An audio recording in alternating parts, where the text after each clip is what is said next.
ये समाजवादी पार्टी सरकार बनाइए, बिजली अच्छी मिलेगी। केशव प्रसाद मौर्य पीडीए को परिवार डेवलपमेंट एजेंसी का है, उनके पास कोई विचार नहीं है और खुद ही जो है बीजेपी किनारे हो गए। बीजेपी उनको किनारे लगाना चाहती है, इसलिए वो इस तरह की बातें कर रहे हैं। अपराध और कानून व्यवस्था की स्थिति बहुत खराब है इस उत्तर प्रदेश में। आए दिन डकैती हो रहे हैं, बलात्कार हो रहा है और जमीनों पर कब्जे हो रहे हैं। बीजेपी सरकार की न तो पुलिस रोक पा रही है, न अपराध पर कोई इनका नियंत्रण है। सबसे ज्यादा अपराधी भारतीय जनता पार्टी की संरक्षण में, सरकार के संरक्षण में पल रहे हैं और वही अपराध कर रहे हैं। अगर बीजेपी अपने अपराधियों को कंट्रोल में कर ले तो उत्तर प्रदेश में अपराध अपने आप कंट्रोल में हो जाएगा। योगी के मंत्री को ही धरने पर बैठना पड़ा, आपने देखा बीते दिनों में।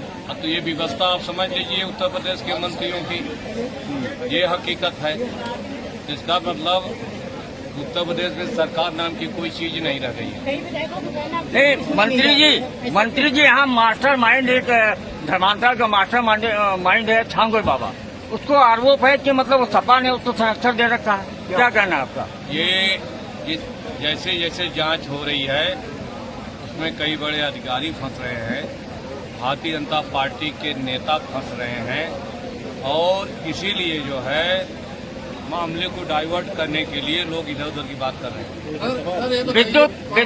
विद्युत की यह व्यवस्था है जिसमें योगेश शर्मा जी ने, मंत्री जी ने खुद मतलब हाथ खड़े कर दिए हैं कि हाँ हमारे विभाग में भ्रष्टाचार है, इसको दूर किया जाए, हम नीचे तक कार्रवाई करेंगे। इस पे क्या कहना है? ये सरकार की हकीकत है, इसको आप लिखिए और बताइए जनता को। 5 लाख वोट विधातों का है और पार्टी संगठन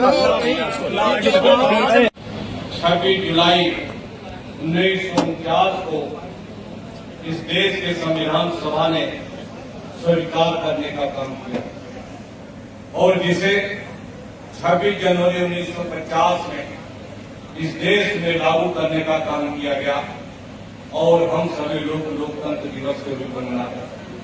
हम बाबा साहब भीमराव अम्बेडकर जी को श्रद्धा से नमन करते हैं कि जिन्होंने संविधान की रचना की और समाजवादी पार्टी के राष्ट्रीय अध्यक्ष माननीय श्री अखिलेश यादव जी को बहुत बधाई देते हैं कि जिन्होंने समाजवादी पार्टी के द्वारा सभी जनपदों में संविधान मान स्तंभ दिवस, मान स्तंभ की स्थापना करके संविधान को जन जन तक पहुंचाने का काम किया है और संविधान को बचाने का भी काम किया है। ये संविधान हमारी आत्मा, इस भारत की आत्मा, ये हमें जिंदा रहने का अधिकार, ये जो है साथ दिलाने का काम करते हैं। संविधान दिवस इसलिए हम मना रहे हैं ताकि हमारे गांव में रहने वाले गरीब लोग, मजदूर हैं, दलित और पिछड़े अल्पसंख्यक के आदिवासी और वंचित और शोषित है, उन तक ये बात पहुंचे कि अगर जो आज हमें अधिकार मिला है, आज हमें जो मौलिक अधिकार मिला है, ये संविधान की देन है, बाबा साहब भीमराव अम्बेडकर की देन है। आज हमें जो समानता का अधिकार, हमें विचार प्रकट करने का अधिकार, बोलने का अधिकार, शोषण के खिलाफ अपनी आवाज उठाने का अधिकार और अपनी सभ्यता और संस्कृति को सुरक्षित करने का अधिकार और अल्पसंख्यकों के शैक्षिक संस्थाओं को चलाने का अधिकार और सबसे बड़ा अधिकार जो हमें मिला है वोट देने का अधिकार, ये जो है संविधान हमको देने का काम करता है।